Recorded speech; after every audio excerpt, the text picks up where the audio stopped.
Muy bien, queridos hermanos. Mateo capítulo 11, versículo 28 al 30. El título de este sermón es La gran invitación de Jesús. Hay un llamado, hay una invitación en este texto. Es un pasaje sumamente conocido en el mundo evangélico, podríamos decir. Probablemente leíste y pasaste muchísimas veces por esta porción de las Escrituras. Es un tesoro que nosotros encontramos. Toda la palabra de Dios claramente es un tesoro precioso que tenemos en nuestro poder, pero hay porciones, creo que todos estamos de acuerdo, que son muy profundas. Y esta es una porción breve de texto, pero que tiene un contenido sumamente profundo. La intención es poder hacerle justicia al texto en el tiempo que tenemos. Así que yo quisiera introducir este pasaje antes de leerlo nuevamente, lo hemos leído en el tiempo de oración, pero yo quisiera introducir este pasaje poniendo nuestra atención, poniendo su atención en otro texto por ahora de los evangelios. Por ejemplo, en Lucas capítulo 4, versículo 18, nosotros vamos a encontrar allí una autoidentificación que el Señor Jesucristo está haciendo acerca de sí mismo en un lugar muy particular. Él está enseñando, él está predicando en una sinagoga y él va a usar un texto que se encuentra en el libro del profeta Isaías. Y en Lucas capítulo 4, versículo 18 dice así: el Espíritu del Señor está sobre mí, por cuanto me ha ungido para dar buenas nuevas a los pobres, me ha enviado a sanar a los quebrantados de corazón, a pregonar libertad a los cautivos y vista a los ciegos, a poner en libertad a los oprimidos, a predicar el año agradable del Señor. Un precioso texto de los evangelios, en este caso el Evangelio de Lucas. Lo que el Señor Jesucristo está haciendo en este contexto, en este pasaje puntualmente, en este escenario, en esa sinagoga, mientras Él está enseñando, Él se está presentando nada más y nada menos como el cumplimiento de esa profecía de Isaías. Él se está presentando en ese lugar como la verdadera libertad para el hombre. Eso es lo que vemos en ese pasaje que acabamos de leer. Y eso tiene mucho sentido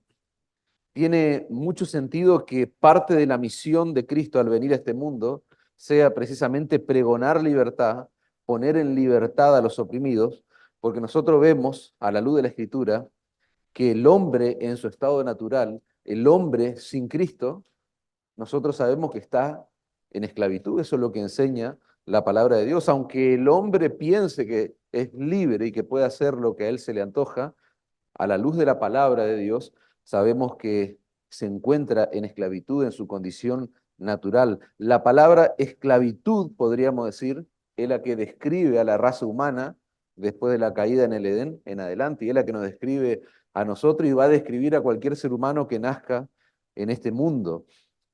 En otra ocasión, el Señor Jesucristo, también allí en uno de los evangelios, el Evangelio según San Juan, él va a decir lo siguiente acerca de sí mismo. En Juan 14, versículo 6, él dice: yo soy el camino, yo soy la verdad y la vida. Nadie viene al Padre si no es por mí. Ahora, en Juan 8, él va a decir: conocerán la verdad. ¿Y qué es lo que los va a hacer libres? La verdad los hará libres. Y nosotros bien sabemos que la verdad no es un concepto filosófico, no es un pensamiento, no es una doctrina. La verdad es una persona y esa persona es Cristo. Y otra vez el mismo énfasis puesto en ese lugar. Jesús mostrándose como la verdadera libertad para el hombre que está en el estado, en la condición de esclavitud. Y lo que vamos a ver hoy, a la luz de ese pasaje que ya hemos leído, un pasaje sumamente conocido para nosotros, es que el Señor Jesucristo, durante sus 3 años de ministerio, Él siempre fue consciente, hermanos, no solo de la esclavitud de las personas, porque claramente Él habló de su misión en este mundo, de venir a dar libertad a aquellos que están oprimidos, que están cautivos. Él era consciente de la esclavitud, pero también Él pudo ver en sus años de ministerio terrenal cuán cargada, cuán cansada estaba la gente. En el contexto de nuestro pasaje, lo que está contemplando nuestro Señor Jesucristo es gente cansada, gente cargada por las imposiciones que ellos tenían de los fariseos.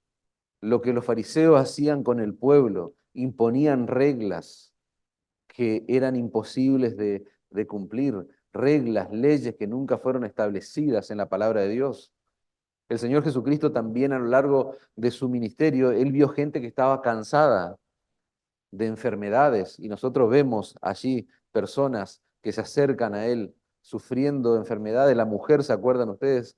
Que durante 12 años estuvo con una hemorragia, o ese hombre paralítico que por 38 años estuvo en esa condición. Gente cargada, gente cansada por enfermedades. Otro hombre que se le acerca en una ocasión y dice la Escritura, ciego de nacimiento. El Señor Jesucristo durante su ministerio terrenal vio gente cansada y cargada por el pecado, como esa prostituta que se acerca y que unge sus pies. Él vio gente cansada y cargada con su pasado, como esa mujer samaritana. Ustedes recuerdan ese escenario en Juan capítulo 4, a quien el Señor le pregunta acerca de su marido. Ella le responde que no tiene marido, cuando en realidad eso era una mentira. El Señor le dice, la verdad es que tú has tenido 5 maridos y el que tienes ahora no es tu marido, dice el texto, porque ella estaba viviendo en fornicación. Y es increíble y es maravilloso ese relato porque el Señor se mueve a compasión y Él le proclama el Evangelio a esta mujer es salvada por Cristo y sale a proclamar a los 4 vientos lo que había vivido en presencia del Señor Jesucristo. El Señor Jesús vio gente cargada por la pérdida de seres queridos. Y nosotros tenemos allí el relato en los evangelios de Marta y María, que ellas estuvieron llorando por la muerte de su hermano, y el Señor Jesucristo ve esa escena y dice el texto que le duele en su corazón, incluso él llora delante de la tumba de Lázaro. Hay algo, hermanos, que los relatos son muy claros, los relatos de los evangelios nos muestran muy claramente, y es precisamente el corazón compasivo del Señor Jesucristo. En la predicación de Jesús siempre hubo un equilibrio perfecto entre juicio y compasión, entre advertencia y aliento. De hecho, el contexto de ese pasaje que nosotros vamos a estudiar, el Señor Jesús termina o acaba de presentar en los versículos anteriores, capítulo 11, versículo 20 al 24, Él acaba de presentar al Dios de juicio, al Dios de ira. Y lo que ahora va a hacer es presentar al Dios de amor y de misericordia, con ese llamado, con esa invitación que Él va a hacer. Lo leemos nuevamente, me acompañan, venid a mí todos los que están trabajados y cargados, y yo os haré descansar. Llevad mi yugo sobre vosotros. Aprended de mí que soy manso y humilde de corazón, y hallaréis descanso para vuestras almas, porque mi yugo es fácil y ligera mi carga. El Evangelio según Mateo, hermanos, nos muestra cómo el pueblo judío le dio la espalda a Cristo, increíblemente, cómo la nación hebrea le dio la espalda a ese Mesías prometido. Y en este caso, en particular, donde estamos posicionados, es en Galilea, nada más y nada menos el lugar de origen de nuestro Señor Jesucristo. Ellos son los que tuvieron al alcance de su mano la salvación más que cualquier otro pueblo en la historia.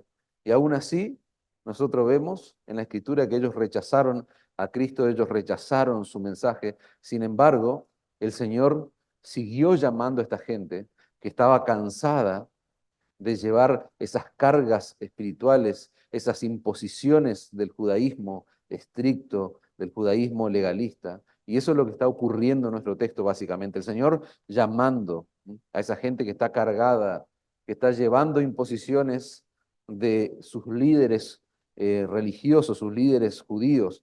En este llamado que el Señor hace, nosotros vamos a encontrar una invitación a la salvación que no podemos pasarla por alto. Hay una promesa de descanso y hay un mandato que está definido. Eso es lo que vamos a desglosar en cierta forma al estudiar este pasaje. Veamos en primer lugar la invitación que el Señor le está haciendo a este grupo específico de personas, porque Él se está dirigiendo a un grupo en particular. Fíjense que dice, venid a mí, dice el texto.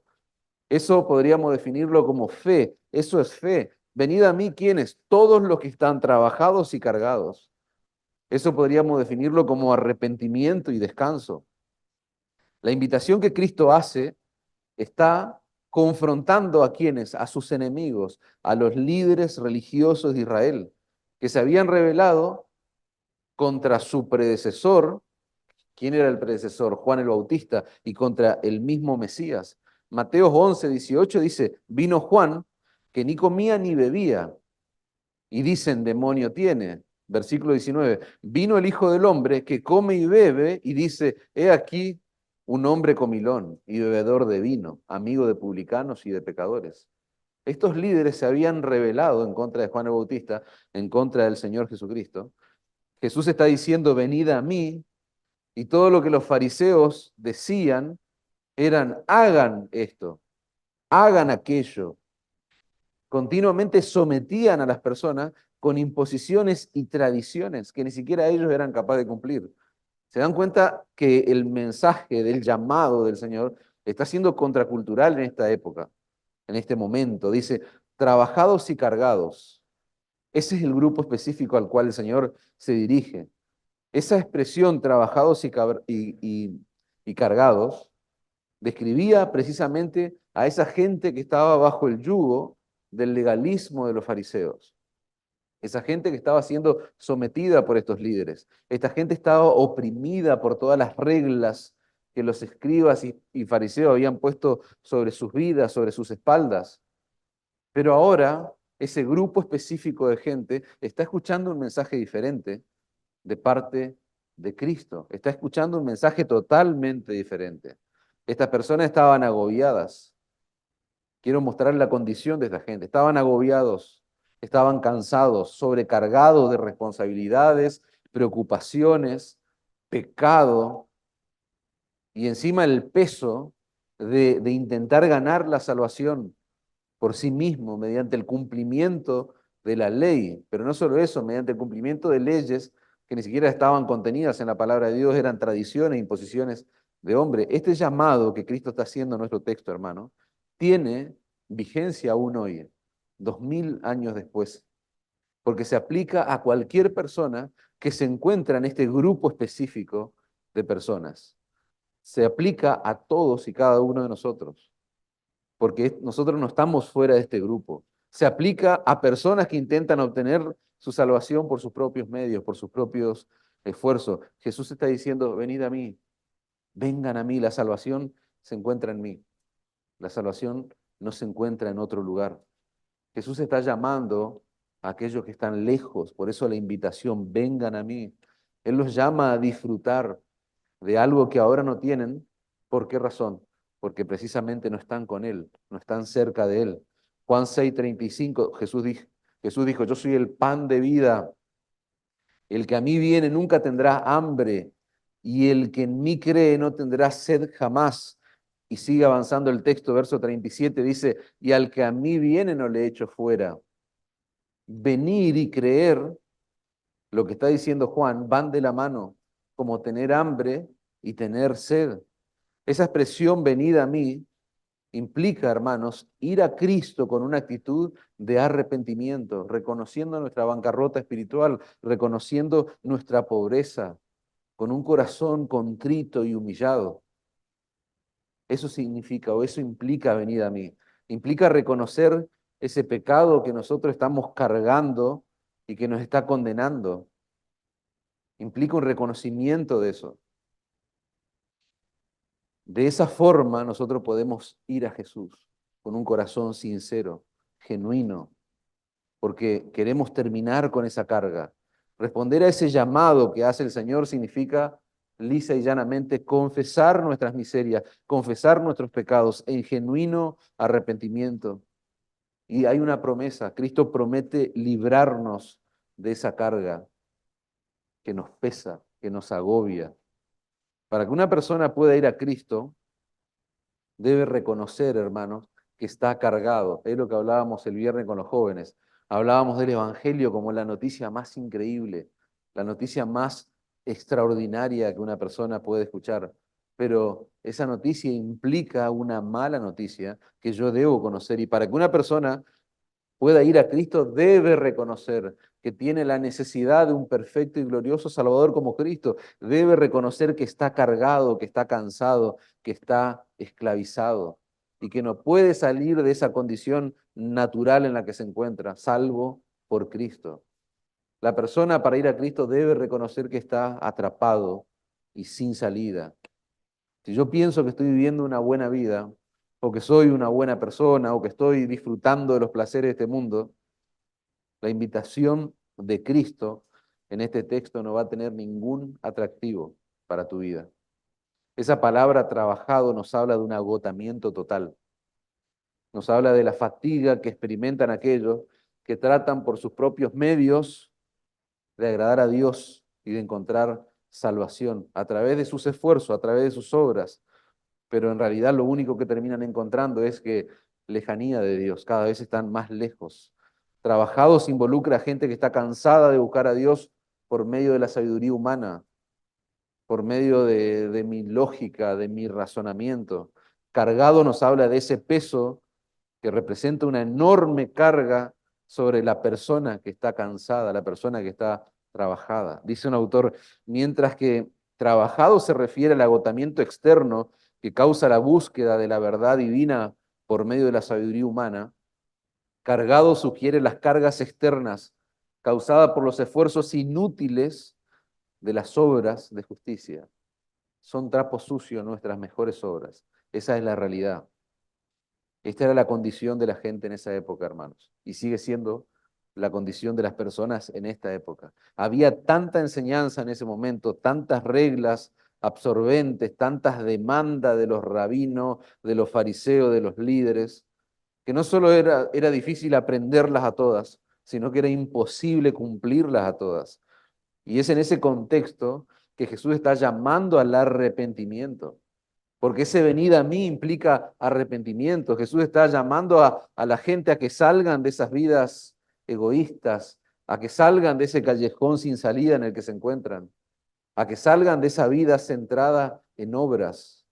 Y Él está diciendo, vengan a mí, vengan a mí. En el Evangelio, hermanos, nosotros sabemos que Dios se revela a sí mismo. Dios revela a Cristo como el único camino de salvación. Leíamos antes, yo soy el camino, el único camino, la verdad, la única verdad y la vida. Nosotros vivimos en un mundo posmoderno donde hay muchas verdades. En la verdad depende de quién la dice, ¿eh? Vos tenés tu verdad, yo tengo mi verdad, y en esos términos habla la gente, pero Cristo se presenta a sí mismo como la verdad. No como aquel que vino a traer la verdad, no, Él es la verdad.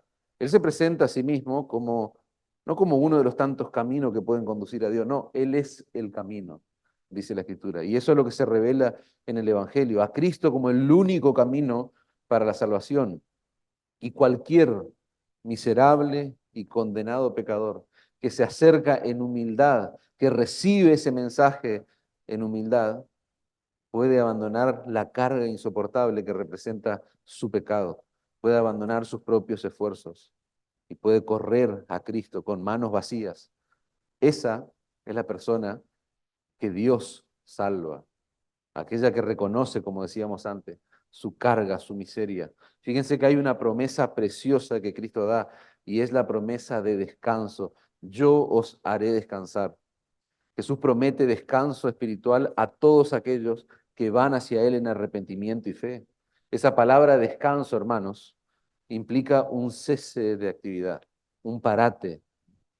Basta de esfuerzo, basta de trabajo. La connotación que tiene esa palabra, descanso, es de libertad. El descanso trae libertad. ¿De qué cosa? De todo eso que nos agobia, de todo eso que nos perturba, de todo aquello que nos quita la paz. Esa palabra descanso nos habla de la seguridad eterna que tienen todos aquellos trabajados y cargados que respondieron a este llamado. Y gloria al Señor si vos sos uno de ellos. En Cristo encontramos el descanso. En Cristo encontramos la verdad, decíamos antes, la vida eterna. En Cristo encontramos, hermanos, todo lo que no se puede encontrar en ningún otro lugar. El descanso y la paz que nos da el perdón de nuestros pecados. Eso no se encuentra en ningún otro lugar, solo en Cristo. La paz os dejo, dice Juan 14:27. Mi paz os doy, pero yo no la doy como el mundo la da. No se turbe vuestro corazón ni tenga miedo. Hay una paz que solo Cristo da. Hay una perspectiva eterna que nos permite vivir en esta vida de otra forma, de otra manera, y que no la vamos a encontrar fuera de Cristo, hermanos. Hay un sentido de propósito, de significado que la vida tiene, aún en el dolor. Y esta es una hermosa aplicación. Mi paz os dejo, mi paz os doy, yo no la doy como el mundo la da. Hay una realidad de la vida cristiana. Hay un verdadero sentido en la vida cristiana, aun cuando yo estoy pasando por dolor, por pérdidas. Y ese sentido, ese propósito, solamente se encuentra en un lugar, en la persona de Cristo. Y cuando vamos hacia Él, cuando estamos en Él, cuando estamos con Él, ahí es donde nuestra alma encuentra el verdadero descanso. Vivimos en un mundo caído que lo único que produce en nosotros, hermanos, es cansancio y carga, cansancio y carga, gente cansada. Y al principio enumeramos, ¿sí?, por las razones por las cuales la gente se cansa: enfermedades, pecados, imposiciones religiosas. Pero Cristo dice: vengan a mí, que yo los haré descansar. En el verso 29 hay una especie de mandato que da el Señor: llevad mi yugo sobre vosotros. Y eso tiene dos connotaciones preciosas. En la antigüedad el yugo hacía alusión a una especie de herramienta o instrumento de madera que se colocaba sobre dos bueyes, uno al lado del otro para arar la tierra. Se colocaba dos bueyes juntos y se los unía por un yugo. Y lo que era muy común era usar un buey viejo, más experimentado, más fuerte, que tenía más experiencia, por así decirlo, en el trabajo que tenían que hacer. Y al lado de él se colocaba otro buey más joven, tal vez más principiante, podríamos decir, con menos fuerza, menos experimentado. Entonces estos dos animales araban juntos de tal forma que el más joven se convertía en una especie de discípulo de ese buey grande y viejo y experimentado en la tarea. Y esa es una connotación que tiene este texto. Y lo que Cristo está diciendo básicamente es eso: tomen este tipo de yugo, donde ustedes sean mis discípulos, es lo que estaría diciendo el Señor, donde yo pueda caminar con ustedes, donde ustedes puedan observar mi vida, donde ustedes puedan aprender de mí. Y no solamente van a caminar a mi lado, no solamente van a cargar menos, es la idea, sino que yo voy a tomar toda su carga, que era lo que hacía un buey mayor, un buey adulto. Lo único que tienen que hacer es caminar junto a mí, es lo que está diciendo el Señor. Hay otra connotación que tiene esa palabra yugo y es sumisión.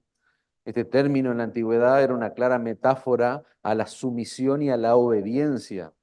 Había una frase conocida en esa época que se le decía por lo general a un alumno que estaba bajo la tutela o bajo el cuidado, el mentoreo de un maestro judío.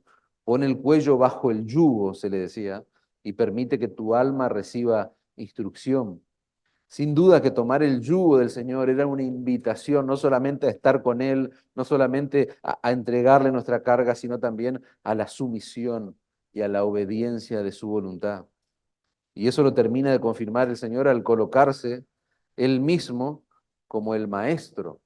Porque fíjense que el texto dice: aprended de mí. Esa es otra invitación que nosotros encontramos en este pasaje: aprended de mí, que yo soy manso y humilde de corazón. Eso es sumisión, hermanos. Primero el Señor dice: vengan a mí, y ahora nos dice: aprendan de mí. ¿Por qué? Porque yo soy manso y humilde de corazón. El Señor le está diciendo a esta gente que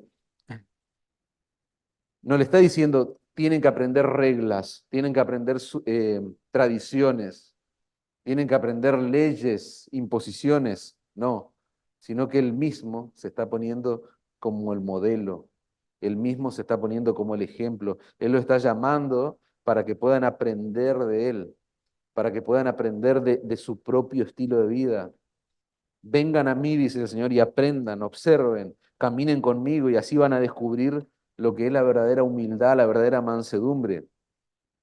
Y eso, hermanos, tácitamente es el llamado del Evangelio.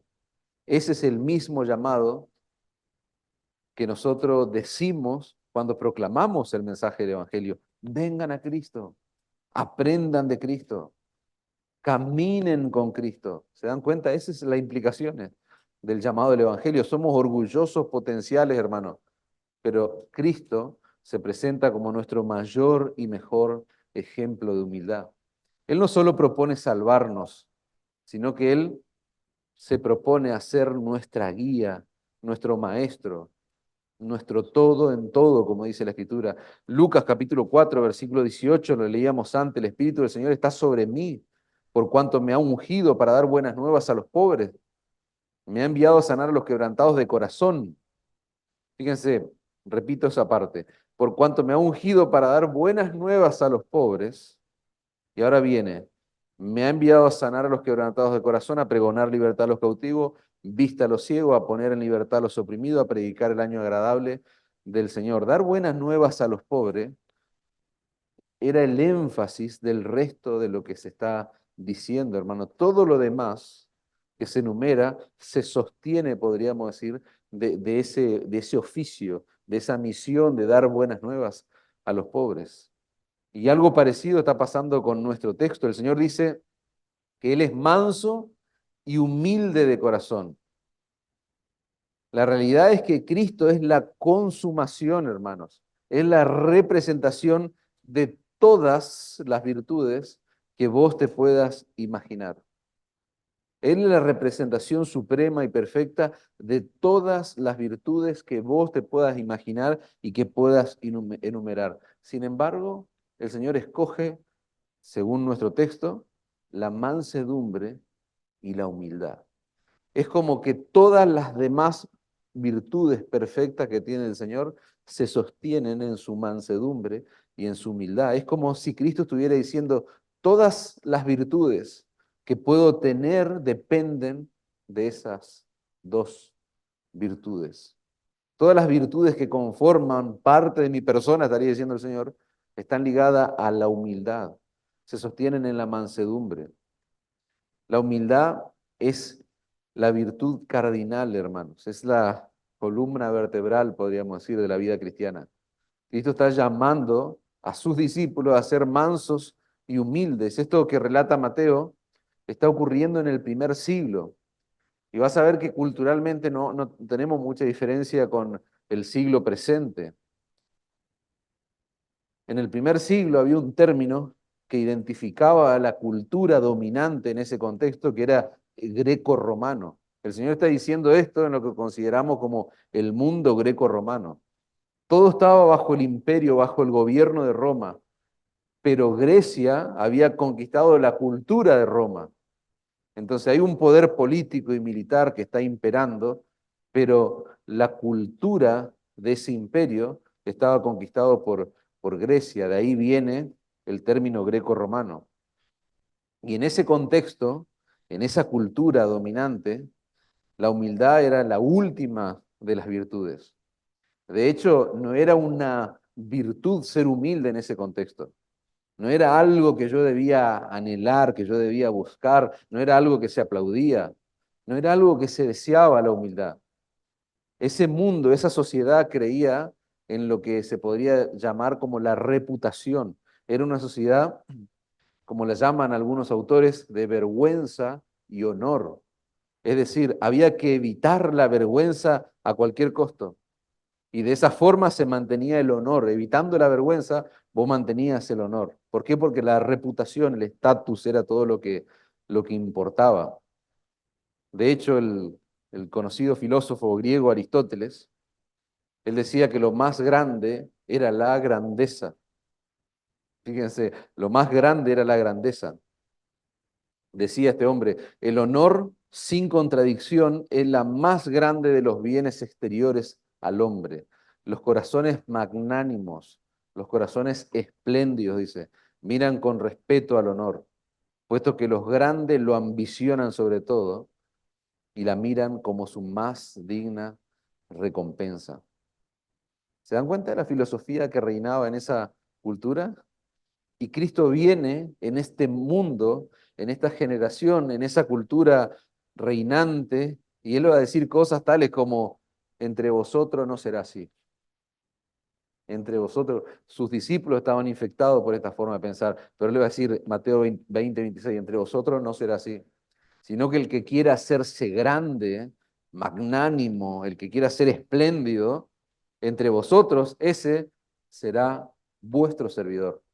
Lo que veíamos en el pasaje de Marcos, semana atrás, ese será vuestro esclavo. El que quiera ser el primero entre vosotros será esclavo de todos, será vuestro siervo. ¿Y cuál es? ¿Por qué? Él es el modelo. Como el Hijo del Hombre no vino a ser servido, sino para servir y para dar su vida en rescate por muchos. En otras palabras, el Señor le está diciendo, la grandeza, según mis términos, se mide en cuotas de humildad, es lo que está diciendo el Señor. O sea, en mi mundo, la grandeza se mide en términos de humildad, en términos de servicio. El que quiera hacerse grande, dice el Señor, debe hacerse pequeño. ¿Y por qué, Señor? Porque yo soy el modelo. O sea, yo soy el ejemplo, está diciendo Jesús. Aprendan de mí. Y ahora vamos a desarrollar un poco más eso. Y probablemente te pase lo que me pasaba a mí, que yo temblaba cuando leía un texto glorioso que vamos a leerlo a continuación, porque me sentía desnudo delante de la palabra de Dios. La palabra de Dios es como un espejo. ¿Y qué pasa en un espejo? Vos te presentás y ves todas tus imperfecciones. Y eso es lo que hace la palabra de Dios. Vos te presentás delante de la palabra de Dios y empieza a emerger ese pecado que está oculto en nuestro corazón. Ese pecado que a veces lo ocultamos o lo excusamos o lo ignoramos. Y a mí me pasaba esto cuando estudiaba este texto. La humildad, hermano, es cardinal, es vital en la vida cristiana. La humildad es la virtud que Cristo quiere que aprendamos de Él y de nadie más. Ay, qué humilde que es aquel hermano, no importa. O sea, tu mirada tiene que estar en Cristo, porque ahí es donde nosotros vamos a aprender la verdadera humildad. ¿Sabe por qué la humildad es cardinal a la vida cristiana? Porque la ausencia de humildad en la vida del creyente transforma en basura todas las otras virtudes que esa persona pueda tener. Lo repito, la ausencia de humildad en la vida del creyente tira por tierra todas aquellas virtudes que ese creyente pueda tener, todos los dones que pueda tener. Solo por poner un ejemplo, pensá en un pastor, en un predicador. A veces nosotros tenemos la tendencia en nuestro corazón a idealizar a los hombres. Pensá en tu predicador favorito, en un pastor que conozcas. Un hombre puede saber un montón, puede ser el hombre más elocuente, pero si ese hombre no tiene humildad, de nada sirve el conocimiento ni la elocuencia.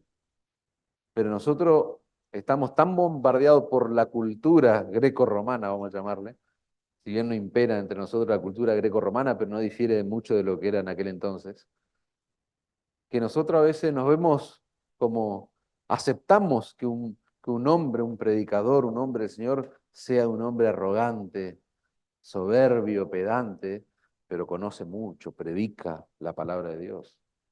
Pero lo que nosotros aprendemos es que la humildad es cardinal, porque si no está presente en la vida, o sea, yo puedo ser el mejor predicador, yo puedo ser el tipo más elocuente, el tipo más sabio, pero todo eso se transforma en basura.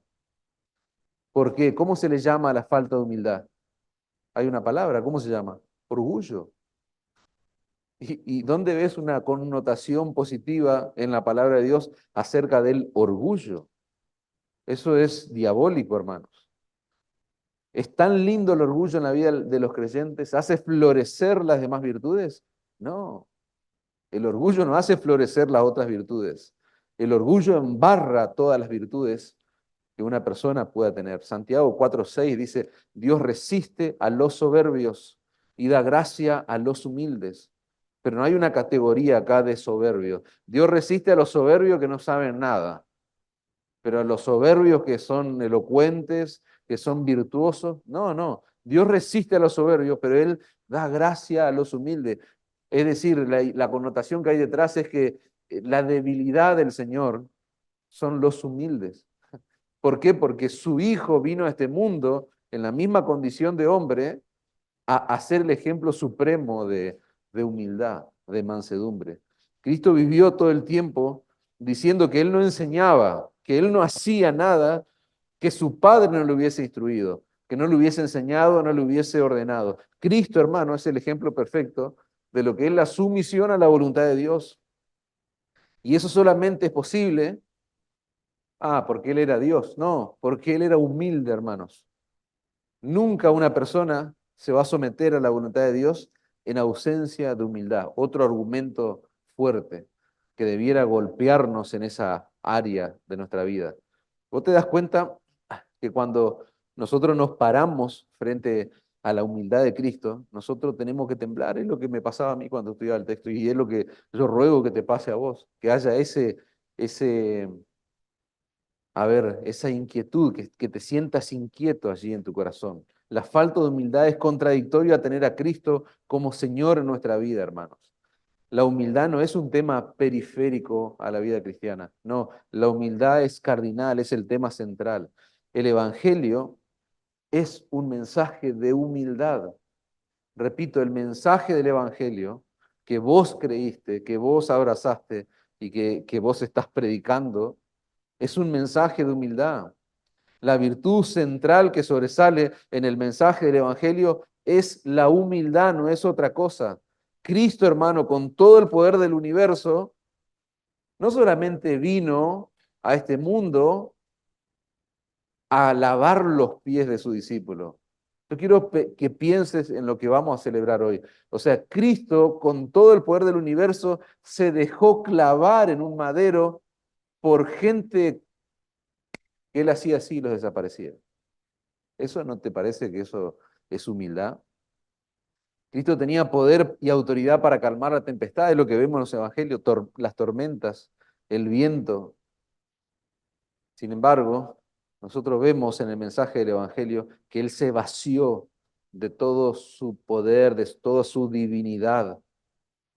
Él se hizo hombre para ir a morir en una cruz. ¿Te das cuenta? El mensaje que nosotros hemos creído, que hemos abrazado, es un mensaje de humildad. Y te das cuenta por qué cuando la persona llega al Evangelio debe vaciarse. ¿Sí? La necesidad de vaciarnos de nosotros mismos. ¿Por qué? Porque eso fue lo que hizo Cristo, eso fue lo que hizo nuestro Señor, nuestro Salvador, cuando vino a este mundo. ¿Cómo que yo voy a hacer algo diferente? Yo no puedo hacer algo distinto a mi Señor, a mi Rey. Y Pablo, hermanos, personificó, podríamos decir de manera increíble y gloriosa, la humildad en la persona de Cristo. Yo cuando leo Filipenses capítulo 2, versículo 5 en adelante, yo tiemblo, hermanos. Me lleno de escalofrío. ¿Por qué? Porque ahí está plasmada la verdadera humildad. Y si eso no te hace temblar en términos de humildad, yo no sé qué otra cosa lo va a hacer. Dice Pablo, haya pues en vosotros este sentir que hubo también en Cristo Jesús, el cual siendo en forma de Dios, no estimó el ser igual a Dios como cosa que aferrarse, sino que se despojó a sí mismo, tomando forma de siervo, hecho semejante a los hombres, estando en la condición de hombre, se humilló, dice, a sí mismo, haciéndose obediente hasta la muerte y muerte de cruz. El Dios eterno, el Dios del universo, se dejó clavar por hombres miserables, por la criatura, hermanos. Por lo cual Dios también le exaltó hasta lo sumo y le dio un nombre que es sobre todo nombre, para que en el nombre de Jesús se doble toda rodilla de los que están en los cielos y en la tierra y debajo de la tierra, y toda lengua confiese que Jesucristo es el Señor, para gloria de Dios Padre. Dice la lenguaje actual, tengan la misma manera de pensar que tuvo Jesucristo. Y esta traducción es importante. Cuando Pablo, la Reina Valera, lo traduce como este sentir, en realidad el texto original está hablando de mente, o sea, de manera de pensar. El versículo 5 de Filipenses 2 implica una inclinación mental. Esa es la idea, una disposición de tu mente, una actitud mental, podríamos decir. Y Cristo, antes de venir, antes de encarnarse, lo que está diciendo Pablo, Él tuvo esa disposición que vos debes tener. Esa inclinación. ¿Cuál es esa inclinación? De no considerar el ser igual a Dios como algo a que aferrarse. De no considerar el ser Dios, sino que Él soltó sus privilegios, soltó su poder y se vistió de hombre, se hizo hombre. ¿Y qué dice Pablo ahora? Haya pues en vosotros ese sentir que hubo en Cristo Jesús. Eso debe ser algo continuo en tu vida, en mi vida. No es algo que yo debo hacer hoy y se me olvida mañana, sino que es algo que debe caracterizar nuestra vida. Debe ser un estilo de vida, hermanos, el pensar así, el vivir así. Dice un autor, aprender de Cristo debe resultar, perdón, aprender de Cristo debe resultar en nosotros en un estilo de vida caracterizado por una disposición a rebajarme si necesito hacerlo para servir a otros. La humildad es una obligación en la vida del creyente. Es cómo se debe vivir, es lo que debe caracterizar una vida. Y lo impresionante de Filipenses 2, hermanos, es que Cristo voluntariamente, intencionalmente, por motus propio, se despojó de todo. El Evangelio es un mensaje de humildad. La preciosa humildad que tuvo el Hijo de Dios para rebajarse por pecadores como nosotros, para rebajarse. Esto es lo que se llama en teología como la autohumillación de Cristo. El Evangelio nos dice que el Dios infinito y eterno se hizo hombre, se hizo vulnerable por nosotros. Eso es lo que vamos a recordar hoy. Cuando vos estés participando de la Santa Cena, recordá esto. El Dios infinito y eterno se hizo vulnerable. Eso es lo que está simbolizando al participar de la cena. No hay un nivel de humillación más bajo que ese, hermano. Que el Dios eterno se haya despojado de todo para venir a este mundo y ser clavado en la cruz por sus criaturas. El Dios infinito y eterno decide venir a este mundo y ser humillado como el peor de los criminales que haya pisado este planeta. ¿Tiene lógica eso para vos? No. Para la mente humana eso no tiene lógica, pero sí tiene mucha lógica para la mente de Dios. Fíjense cómo una vez más se repite, y seguimos avanzando, la promesa de descanso en nuestro texto, y hallaréis descanso para vuestras almas. El Señor está enfatizando nuevamente la promesa de descanso. Cuando finalmente nosotros aprendemos de Cristo el ejemplo de mansedumbre y de humildad, ¿qué es lo que hallamos? El verdadero descanso para nuestra alma. ¿Por, por qué decimos, hermanos, que la humildad es central en el entendimiento del Evangelio? Porque es la humildad lo que nos permite arrepentirnos. Por eso es cardinal. Por eso el mensaje del Evangelio es un mensaje de humildad. Es la humildad lo que va a llevar al pecador a reconocer su bancarrota. Es la humildad lo que lo va a llevar hacia Cristo. Es la humildad lo que nos permite ver la miseria en nuestra vida. El orgullo no hace eso. El orgullo es un obstáculo para el arrepentimiento. El orgullo no admite, no reconoce nuestros pecados. Por eso siempre decimos que el Evangelio es un golpe, es una confrontación al orgullo del hombre. ¿Cómo que yo no tengo que hacer nada? No, todo lo hizo el Señor. O sea, nosotros por naturaleza tenemos una inclinación como esta gente que está turbada, que está cargada, a querer ganarse en la salvación. Dice un autor, el orgullo tiene dificultad para pedir perdón. La humildad no. El orgullo tiene dificultad para perdonar. La humildad no, hermanos. El orgullo no ve sus faltas. El orgullo esconde su pecado para lucir bien y quedar bien. El orgullo miente para cubrir el pecado. Hay un texto que lo pueden buscar en internet, se llama Yo soy un ladrón, y dice así, se los leo literalmente. Te robo de tu destino dado por Dios, porque exiges tu propio camino. Te robo de tu contentamiento porque mereces algo mejor que esto. Te robo de conocimiento porque ya lo sabes todo. Te robo la paz de tu corazón porque estás demasiado lleno de mí para perdonar. Te robo de santidad porque te niegas a admitir cuando te equivocas. Te robo visión porque prefieres mirarte en el espejo antes que mirar por una ventana. Te robo de amistad genuina porque nadie va a conocer tu verdadero yo. Te robo de amor porque el verdadero romance exige sacrificio.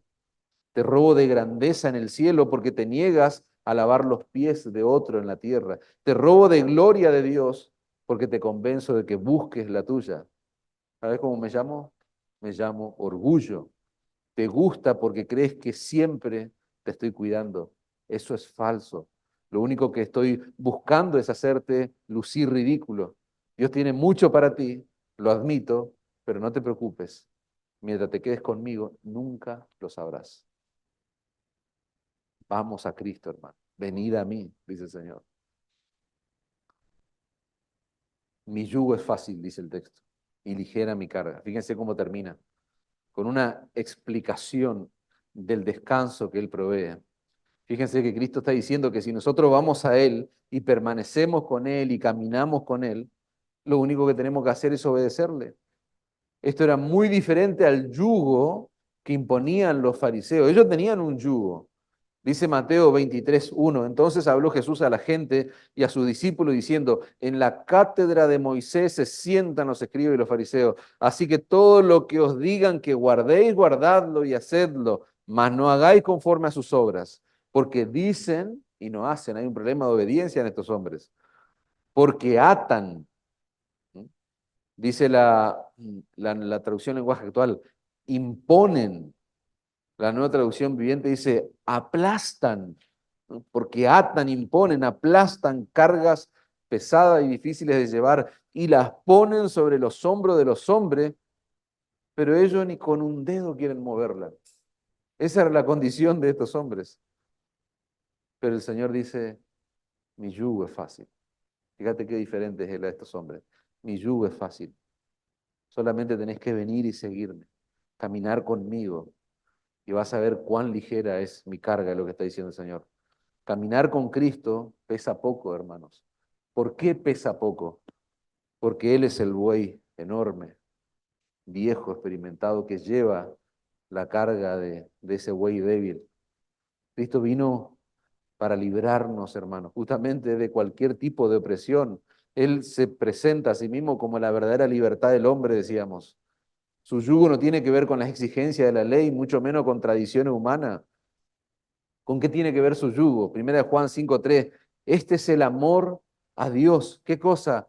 Que guardemos sus mandamientos. Y sus mandamientos no son gravosos. La sumisión a Cristo produce la más grande liberación que una persona puede experimentar, hermanos. Él está ofreciendo libertad a esa generación. Verdadera libertad. El yugo de Cristo es amar a Dios y obedecer sus mandamientos, está diciendo Juan. En el contexto en el que Jesús está diciendo esto, los rabinos judíos tenían yugos. Los yugos eran los mandamientos más difíciles de la ley, hermanos. Cuando ellos fueron a Cristo y le preguntaron, ¿ustedes recuerdan ese episodio? Le preguntaron, ¿cuál es el más grande mandamiento? Lo que en otras palabras estaban haciendo era, ¿cuál es tu yugo más pesado? Es lo que le estarían preguntando. Mateo 22:34. Entonces los fariseos, oyendo que habían hecho callar a los saduceos, se juntaron a una. Esa palabra a una, se juntaron a una, se juntaron un espíritu, una misma disposición, están unidos entre sí. Dice, y uno de ellos, intérprete de la ley, preguntó para tentarle, para hacerle caer en una trampa. Maestro, ¿cuál es el gran mandamiento en la ley? O sea, ¿cuál es tu yugo más? ¿Cuál es el yugo que vos proponés? Jesús le dijo, amarás al Señor tu Dios con todo tu corazón, con toda tu alma, con toda tu mente. Entonces, perdón, este es el primer y gran mandamiento. Y el segundo es semejante, amarás a tu prójimo como a ti mismo. De estos dos depende toda la ley y los profetas. Por eso el yugo de nuestro Señor y Salvador Jesucristo es ligero, hermano, porque es un yugo de amor. Porque cuando uno ama a Dios y después de haber nacido de nuevo, estamos en condiciones de amar verdaderamente a Dios, el resultado tiene que ser la obediencia. Esa es la idea. Cada vez que nosotros pecamos, hermanos, y quiero cerrar, llegar a la conclusión con esta última aplicación. Cada vez que nosotros pecamos, nosotros tenemos que recordar que eso es una declaración abierta de que yo amo más mi pecado que a Dios en ese momento. Y esto a mí me humilla, hermano, y yo quiero que te humille a vos también. Repito, cada vez que vos y yo pecamos, estamos declarando abiertamente de que amamos todavía más nuestro pecado que a Dios. Dios no es para mí tan digno de amor como mi pecado. Por eso yo caigo una y otra vez. Y hay algo muy loco, esto parece un juego de palabras, pero nos lleva a pensar y a reflexionar seriamente. Si mi pecado es pequeño, es peor, podríamos decir, la comparación. Porque si mi pecado es pequeño, si un pecado pequeño, por decirlo así, un pecadito, ¿sí? Eso implica que yo lo prefiero más que a Dios. O sea, al punto de que yo ni siquiera estoy dispuesto a erradicar ese pecado de mi vida, porque yo amo más ese pecadito que al mismo Dios. Y si mi pecado es más grande, lo único que eso pone de manifiesto, si yo soy un creyente, es que la práctica continua de ese gran pecado me ha quitado la sensibilidad hasta el punto de que yo literalmente he dejado de amar a Dios lo suficientemente como para obedecerlo y honrarlo con mi obediencia, hermanos. Conclusión, Cristo es nuestro lugar de descanso. La gran invitación de Jesús es ir a Él para hallar la verdadera libertad, para hallar el verdadero descanso. Cristo es nuestro refugio, hermanos, donde nosotros podemos encontrar verdadera liberación. Y yo quiero concluir este sermón y dejar que la palabra de Dios hable. Yo no le quise agregar palabras mías a esta conclusión. Yo quiero que la Escritura terminen hablando en la conclusión, hermanos. Cristo Jesús vino al mundo para salvar a los pecadores, dice 1 Timoteo 1:15. Jesús afirmó, hermanos, que vino a buscar y salvar lo que se había perdido, Lucas 19:10. Jesús es el pan de vida. Los que vienen a Él nunca tendrán hambre, los que creen en Él nunca tendrán sed. Eso dice Juan capítulo 6, versículo 36, 35. Y el capítulo 7, versículo 37. Jesús es la luz del mundo, aquel que lo sigue no andará en tinieblas, sino que tendrá la luz de la vida, Juan 8:12. Jesús es la resurrección y la vida. Los que creen en Él vivirán aunque mueran, dice la Escritura. Juan 11:25. El libro del profeta Isaías, el Señor Jesús declara, dice, mirad a mí y sed salvos todos los términos de la tierra, porque yo soy Dios y no hay más Dios. No hay un otro lugar a donde vos puedas mirar. No hay otro lugar a donde vos puedas ir. Este pasaje fue predicado para que el gran predicador de los predicadores, Charles Spurgeon, aunque ese título le corresponde al Señor Jesús, él fue el gran predicador. Pero este hombre que conocemos, él se convirtió con este pasaje. Mirad a mí, dice. Creo que 25 veces lo repitió el predicador y esa palabra de repente golpeó el corazón de Charles Spurgeon. Dice el texto, mirad a mí y sed salvos todos los términos de la tierra, porque yo soy Dios y no hay más Dios. A todos los sedientos, venid a las aguas, y los que no tienen dinero, venid, comprad y comed, venid, comprad sin dinero y sin precio, vino y leche, inclinad vuestro oído, y venid a mí, oíd, y vivirá vuestra alma, dice Isaías 55, 1 y 3. Y en las últimas palabras de la Biblia, hermanos, nosotros encontramos una preciosa invitación final para la humanidad, para ser salvos. El espíritu y la esposa dicen, ven. Y el que oye diga, ven. Y el que tiene sed, ¿qué tiene que hacer? Venga. Y el que quiera, tome del agua de la vida gratuitamente. Apocalipsis 22:17. Amén.